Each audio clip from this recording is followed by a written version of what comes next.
സുഗമദേവി സീരിയലിന്റെ ഇന്നത്തെ എപ്പിസോഡ് റിവ്യൂയിലേക്ക് എല്ലാവർക്കും സ്വാഗതം. അങ്ങനെ ദേവികയാണെങ്കിൽ അരുന്ധതിയെ കാണാനായിട്ട് പോകുന്നുണ്ട്.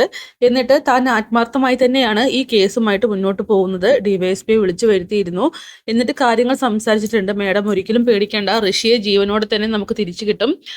മേഡം പേടിക്കുന്നത് പോലെ തന്നെ ഒരു കാര്യങ്ങളും സംഭവിക്കില്ല എന്നൊക്കെ പറയുമ്പോൾ എനിക്ക് പ്രഭാവതിയോട് ഇപ്പോഴും സംശയമുണ്ട്. അവൾ ഇപ്പോഴും ഋഷിയെ ശത്രുപക്ഷത്ത് തന്നെയാണ് നിർത്തിയിരിക്കുന്നത് എന്നൊക്കെ പറയുമ്പോൾ അന്ന് ഋഷി അമ്മയെ പരസ്യമായിട്ട് അപമാനിച്ചപ്പോഴും വീട്ടിൽ വന്നിട്ട് അമ്മ പറഞ്ഞൊരു കാര്യമുണ്ട്. അവനൊരിക്കലും ഒരു ശത്രുവായി കണ്ട് ഇനി പക വീട്ടാനായിട്ട് നടക്കരുത്. അവൻ എന്താന്ന് വെച്ച് ചെയ്തോട്ടെ, ഇത് കാര്യമായിട്ട് എടുക്കരുത്, കുടുംബത്തിന്റെ സമാധാനമാണ് വലുതെന്ന്.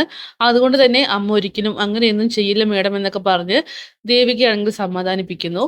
പിന്നീട് നന്ദനുമായിട്ട് ദേവികയാണെങ്കിൽ സംസാരിക്കാനായിട്ട് വരുമ്പോൾ പ്രഭാവതി പറയുന്നുണ്ട് ആദ്യം തന്നെ നന്ദനോട്, അതായത് ദേവികയാണ് ഈ കേസ് മുറുക്കിക്കൊണ്ടിരിക്കുന്നത്, അവൾ അതിൽ നിന്ന് പിന്തിരിപ്പിക്കണമെന്ന്. അതുകൊണ്ട് തന്നെ നന്ദനാണെങ്കിൽ ദേവിയോട് പറയുന്നുണ്ട്, ഇനി ഋഷിയുടെ കേസിന് പുറകെ നടക്കരുത്, അതെനിക്ക് ദേഷ്യം പിടിപ്പിക്കുന്ന ഒരു കാര്യമാണ്, അമ്മയെ അത് കൂടുതൽ ബുദ്ധിമുട്ടിലേക്ക് അയക്കുന്നുണ്ടെന്നൊക്കെ പറയുമ്പോൾ ദേവിക പറയുന്നുണ്ട്, ഇക്കാര്യം വിട്, നമ്മൾ ഭാര്യയും ഭർത്താവുമാണ്, അത് കൂടാതെ തന്നെ ഒരുപാട് കാര്യങ്ങൾ നമുക്ക് സംസാരിക്കാനുണ്ടെന്നൊക്കെ ദേവി പറയുന്നു.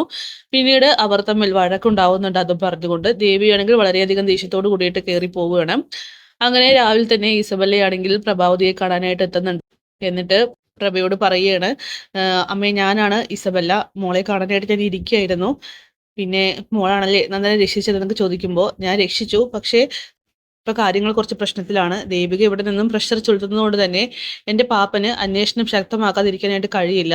പക്ഷേ പാപ്പൻ എൻ്റെ വാക്ക് മാനിച്ചെടുത്തിരിക്കുന്നോളം കാലം ഒരിക്കലും നന്ദൻ പ്രതിയാകില്ല, അക്കാര്യത്തിൽ ഞാൻ ഉറപ്പു തരുന്നു. അങ്ങനെ പ്രഭാവതി ആവട്ടെ ഇസബലയെ ചേർത്ത് പിടിച്ച് പറയുന്നുണ്ട്, നീയാണ് എൻ്റെ മോന് പുതുജന്മം നൽകിയത്, നിന്നെ ഒരിക്കലും ഞാൻ മറക്കില്ല എന്നൊക്കെ. അതൊന്നും സാരല്ലമ്മേ, ഇനിയും നിങ്ങളുടെ കൂടെ ഞാൻ ഉണ്ടാകും, ഞാൻ എപ്പോഴും നന്ദന്റെ നേരായി തന്നെ ഉണ്ടാകും എന്നൊക്കെ പറയുമ്പോൾ ഇതൊക്കെ കേട്ടുകൊണ്ട് അവിടേക്ക് ദേവിക വരുന്നുണ്ട്. ദേവിയാണെങ്കിൽ ഈ സ്നേഹപ്രകടനമൊക്കെ തന്നെ കാണുകയാണ്. ഇതാരാണെന്നൊക്കെ ചോദിക്കുക. എന്തായാലും ഇസബലയും ദേവിയും തമ്മിൽ കണ്ടുമുട്ടുന്നു. പിന്നീട് മാധവനെയും രാധികയൊക്കെ തന്നെ കാര്യം ബോധിപ്പിക്കാനായിട്ട് നമ്മുടെ ഗൗരി അങ്ങോട്ട് വരുന്നുണ്ട്. അതായത് ഗൗരിയുടെ അനിയൻ നവീന് പെണ്ണാലോചിക്കാനായിട്ട് നമ്മുടെ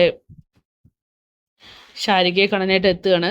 ശാരികയോട് പറയുന്നുണ്ട്, അവൻ തിരിച്ചു പോകുന്നതിന് മുമ്പായിട്ട് എത്രയും പെട്ടെന്ന് വിവാഹം നടത്തണം എന്നൊക്കെ പറയുമ്പോൾ താനിപ്പോൾ വിവാഹത്തിന് പറ്റിയ ഒരു മാനസികാവസ്ഥയിലല്ല എന്നും, അതുപോലെ തന്നെ എത്രയും പെട്ടെന്ന് വിവാഹം നടത്തണമെങ്കിൽ ഒരു കാര്യം ചെയ്യും, നിങ്ങളുടെ അനിയനെ വേറെ കല്യാണം കഴിക്കാനായിട്ട് പറയാൻ ശാരിക സ്ട്രോങ് ആയി തന്നെ പറയുന്നു. ഇത് കേൾക്കുമ്പോൾ തന്നെ ഗൗരി ആണെങ്കിൽ ആകെ ഷോക്കാവുകയാണ്. ഇവളെന്താ ഇങ്ങനെയൊക്കെ സംസാരിക്കുന്നത് എന്നുള്ള രീതിക്ക് രാധികയെയും മാധവനെയും നോക്കുന്നുണ്ട്. മോളെ നീ എന്തൊക്കെയാ പറയുന്നത്? അമ്മേ എനിക്കിപ്പോ ഒരു കല്യാണത്തിനോട് താല്പര്യമില്ല, അത്ര തന്നെ. എന്തായാലും ഗൗരി പറയുന്നുണ്ട്, ഇനി ഞാൻ ഈ കാര്യവും പറഞ്ഞിട്ട് ഇങ്ങോട്ട് വരില്ലെന്ന് പറഞ്ഞ് അവൾ അവിടെ നിന്ന് പോകുന്നു. അങ്ങനെ പ്രഭാവതി ആവട്ടെ ദേവികയെ കണ്ട് സംസാരിക്കുകയാണ്. മോളെ ഈ ഋഷിയുടെ കാര്യവും ചൊല്ലി ഇനി ഒരിക്കലും മോള് ഡിവൈഎസ്പിയെ കാണാനോ അല്ലെങ്കിൽ പാർട്ടി തലത്തിൽ ഇത് ചർച്ച ചെയ്യാൻ പാടില്ല. അമ്മ എന്തൊക്കെയാ പറയുന്നത്? അമ്മയും കാര്യം അറിയാതെ നന്ദുവിനെ പോലെ സംസാരിക്കരുത്. ഈ കാര്യം ചർച്ച ചെയ്യണം എന്നതാണ് ഞങ്ങളുടെ ഇപ്പൊ പ്രധാന വിഷയം. അറിയാമല്ലോ, മന്ത്രിതലം വരെ ഇത് എത്തിയിരിക്കുകയാണ്. അരുന്ധതി മേഡം തുടരെ തുടരെ ഒരു മകനെ കാണാതെയാണ് അന്വേഷിച്ചു കൊണ്ടിരിക്കുന്നത്. ശരിക്കും നമ്മൾ അവരെ സഹായിക്കുകയല്ലേ വേണ്ടത്, അതുവഴി നമ്മുടെ ശത്രുത ഇല്ലാതാവുകയല്ലേ ചെയ്യുക. സമാധാനമാണമ്മേ നമ്മളെല്ലാവരും ആഗ്രഹിക്കുന്നത്. അതുകൊണ്ട് അരുന്ധതി മേഡത്തെ ഇക്കാര്യത്തിൽ സഹായിച്ചില്ലെങ്കിൽ പിന്നെ ഞാനൊരു ജനനേതാവാണെന്ന് പറഞ്ഞ് നടക്കുന്നതിൽ എന്താണ് അർത്ഥം എന്നൊക്കെ ചോദിക്കുമ്പോൾ ദേവികയോട് സത്യങ്ങൾ തുറന്നു പറയാനാകാതെ ആകെ വീർപ്പ് മുട്ടുകയാണ് നമ്മുടെ പ്രഭാവതി. പ്രഭ പറയുന്നുണ്ട്, ചന്ദ്രത്തിന്റെ സമാധാനമാണ് നിനക്ക് വലുതെങ്കിൽ ഇക്കാര്യത്തിൽ നിന്ന് നീ പിന്മാറണം, ബാക്കിയൊന്നും ഈ അമ്മ പറയില്ല എന്ന് പറഞ്ഞുകൊണ്ട് അവിടെ നിന്ന് പോകുന്നു. ദേവിയാണെങ്കിൽ ആകെ ആശയക്കുഴപ്പത്തിലാവുകയാണ്. എന്താണ് ഇതിപ്പോൾ അർത്ഥം വെച്ചതെന്നറിയാതെ അവളാണെങ്കിൽ ആകെ ചിന്തിച്ചുകൊണ്ട് നിൽക്കുന്നുണ്ട്. എന്തായാലും എന്തൊക്കെയോ ഒരു കണക്ഷൻ ഈ ഒരു കേസുമായിട്ട് ഇവർക്കുണ്ടെന്നുള്ള കാര്യം ദേവി മനസ്സിലാക്കി എടുക്കുകയാണ്. അപ്പൊ കാത്തിരിക്കാം കിടിലൻ എപ്പിസോഡിനായിട്ട്.